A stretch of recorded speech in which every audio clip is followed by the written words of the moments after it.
Assalamualaikum warahmatullahi wabarakatuh. Today is November 8, 2025. It's Saturday. First and foremost, may utmost respect and grateful thanks to Almighty God for all the blessings and the gift of life that He bestowed upon us. And to His Majesty, our beloved President, His Excellency Ferdinand Edralin Marcos Sr. Good morning po, Tatang. Sapay ko mga naada ka itinasalon at nga bagbagim. And to our beloved Queen, Her Majesty Queen Maria Helen Panolino Abdurrajak Jusimulan Elizabeth III, and to His Majesty our beloved King Mamay Gamar Hassan Gafar Abdurrajak. Good morning, magandang umaga, magandang tanghali sa lahat po ng ating mga kapatid, Luzon, Visayas, Mindanao, at sa ganon din po sa ating mga kapatid sa ibang dako ng mundo. Magandang umaga, magandang gabi, magandang hapon po. So, supposed to be this is educational and motivational program, pero ina-advance ko na lang po kasi nga talagang yung super typhoon talagang tatama po sa Luzon. Pero pagdasal po natin, kaya nga sa nakagawian natin sa lahat ng kumbaga nga broadcast natin, iniingatan at ipinagdarasal po ng ating mahal na Inang Reyna na sana magbago at magkaisa na po tayong lahat. So, ito po, matagal ng programa ang Divino Gobyerno. Kaya nga, ito, ang lahat ng nangyayari, hindi ito kung baka gustuhan ng ating mahal na ina, pero ito'y isang pagpapaalala at paglilinis na po. Dahil yung sinasabi natin, the implementation of the godly program ay dapat maayos at maisakatuparan na po. So, lahat po kasi, marami ang nagtatanong na bakit kailangan pa nating magdusa o pagdaanan ang lahat, kasi nga marami pa rin ang hindi nakakaunawa sa misyon ng ating mahal na Inang Reyna, ganun din po ang ating mahal na Pangulo at ang ating mahal na Hari. So, ito, kung totoosin po, hindi sana ito dapat mangyari pa sa ating lahat. Ang mga sakuna, bagyo, lindol, lahat na mga tsunami, landslide, lahat na. Kung nagkaisa lang po ang bawat mamamayang Pilipino. Dahil ito, kumbaga nga, yung sinasabi natin na awakening, a wake-up call sa lahat ng ating mga leaders, sa mga politiko, at sa mga claimants. Marami pa rin at hindi nila tinatantanan ang ating mahal na Reyna, ganun din po ang pagpapasakit sa ating mahal na Pangulo. So sana mga kapatid, hindi man natin makasama ngayon ng araw si Bunso dahil nga wala na rin silang signal. Ipinagdarasal ko po sa lahat ng ating mga kasama na maging matatag lang po tayo at magkaisa. Iwasan na po sana natin ang bangayan. Lagi po natin sinasabi, transformation.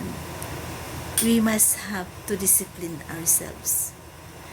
So, transformation, changes must begin in us, sa ating sarili mismo.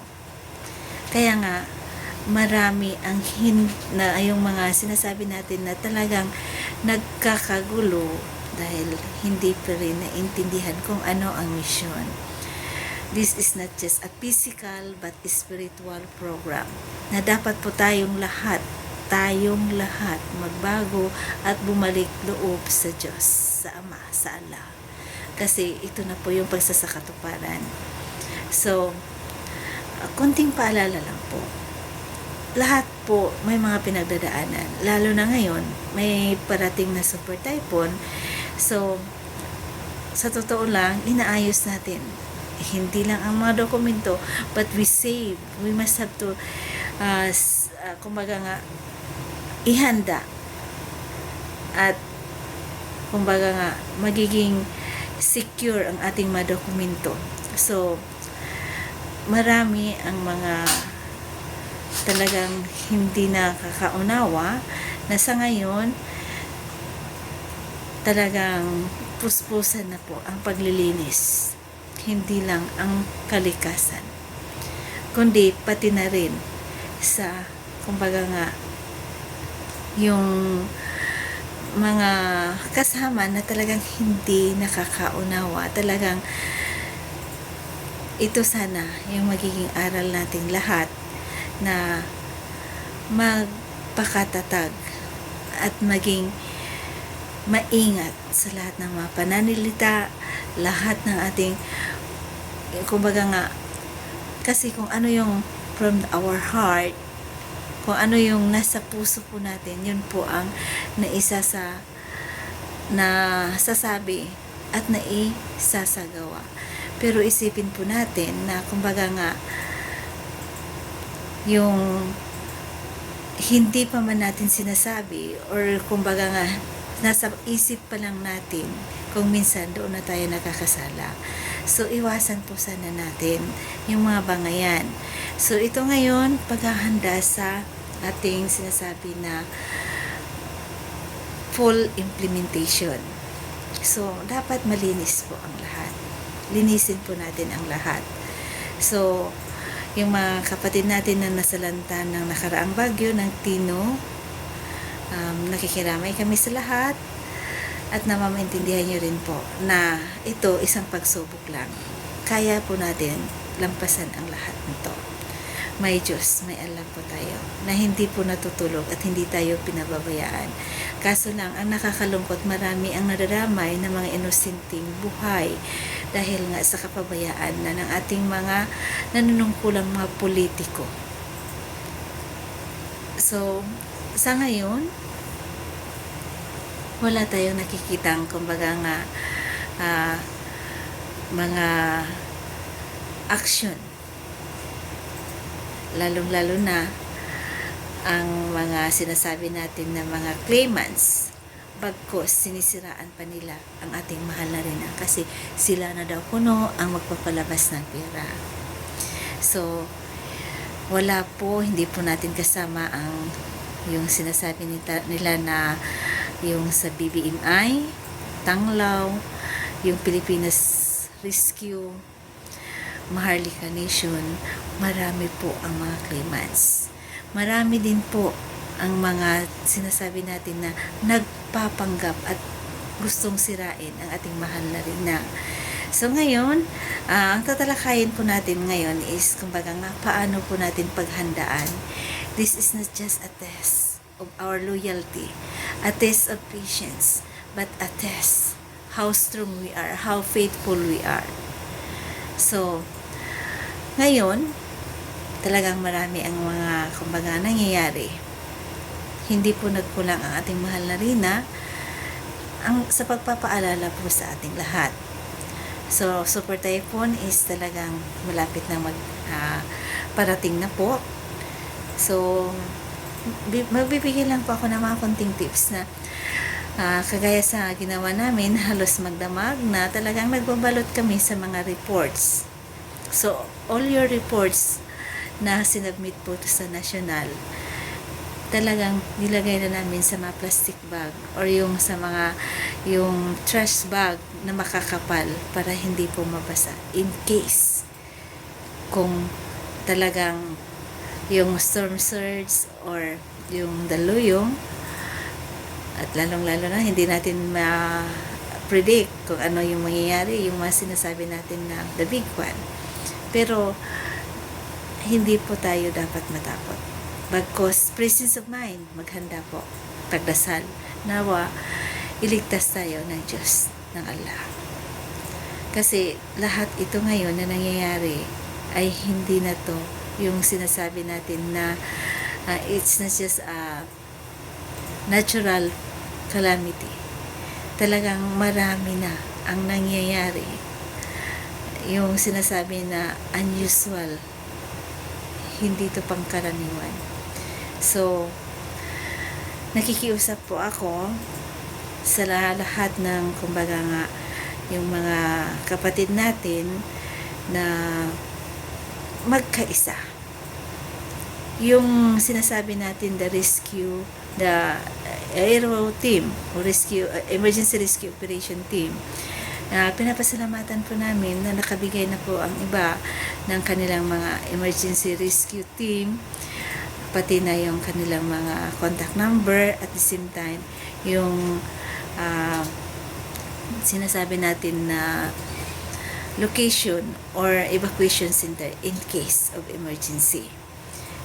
Pero ito yung sasabihin ko po, na talagang hindi natin alam kung ano ang mangyayari in the next few days. Kaya maging handa po tayong lahat. Kasi talagang sa ngayon, grabe ang trabaho nating mahal na Rina, ganun din po ang mahal nating Pangulo. At nawa maintindihan nyo po na talagang ako man dito sa National is ginagawa namin ang mga precautionary measure na hindi lang sa paghahanda, kasi hindi ito basta-basta ang mga pagsubok na pinagdadaanan natin ngayon. So, number one na sinisave namin ngayon, hindi lang yung sa mga records, mga files, lahat-lahat ng mga gamit po sa nasyonal, na syempre, yan ay kumbaga nga para sa mga tao. So, para po sa ating lahat. At nawa, kahit maikli man lang po to, kasi alam ko mawawalan tayo ng mga communication, pero wag po kayong mag-alala kung magiging kumbaga nga wala man tayong mga broadcast or mga live.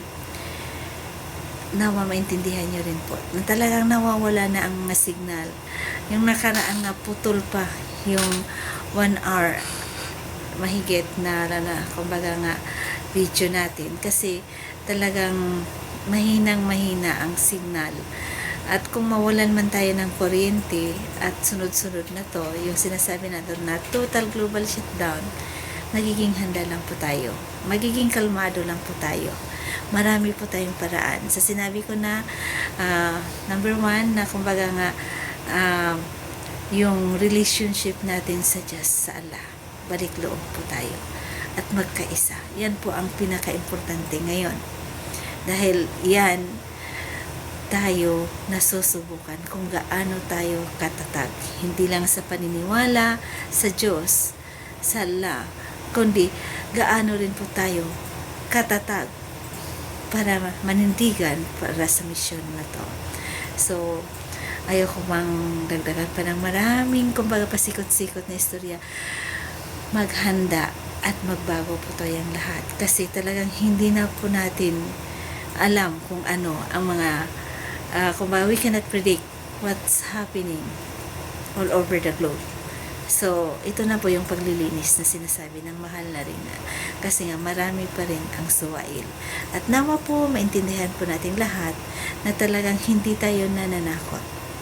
Hindi rin po tayo yung sinasabing propeta to predict, or yung nasasabing we predict the future, kundi ito kasi programa na dapat nang mangyari noon pa man. Kaso lang, hindi pa rin nagbabago ang mga tao. Tayo dapat kasi ang kumbaga nga magiging gabay. Tayo yung mga pinili para maisakatuparan ang mission para sa sanlibutan.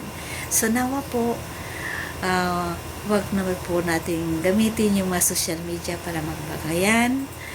Talagang ako naman talagang we must have to team our heart, our tongue, our mind, kasi talagang mahirap yan. Kasi kung ano yung nasa puso natin at sa isip, ganun din yung nasasabi natin, at nagiging nag-create po yan o nag-i-ignite ng isang away or yung hindi pagkakaunawaan. So sana mga kapatid,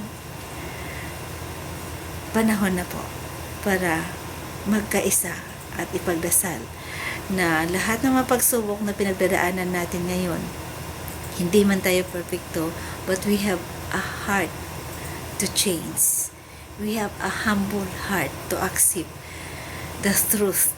Kasi yan ang pinakamasakit na katotohanan na hindi matanggap ng mga tao. Kasi nga, yung pag-aakala natin tama tayo. We have shortcomings. We are not perfect, but we must have to, what we call that, to change.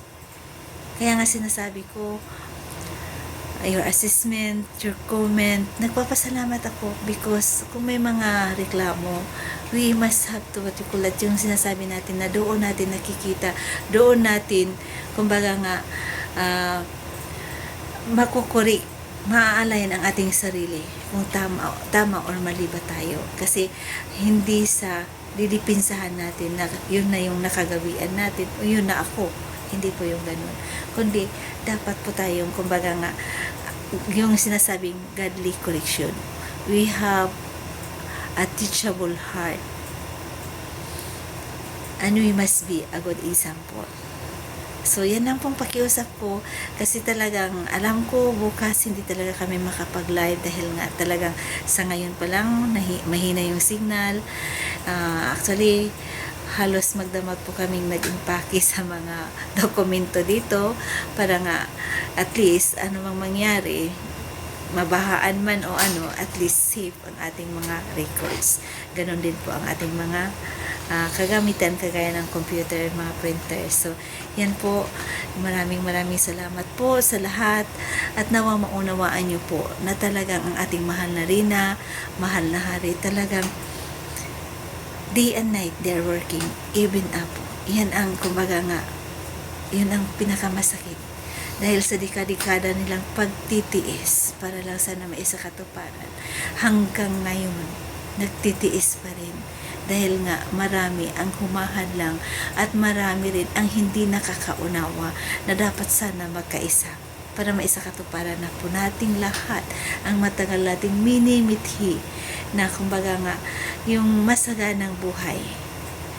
Pero ito, change must begin in us. So, sana sa lahat ng mga nasasaktan kung minsan, ako humihingi rin ng paumanhin. But we must have to accept. We are not perfect at the same time. We must have to change. We must have to accept correction.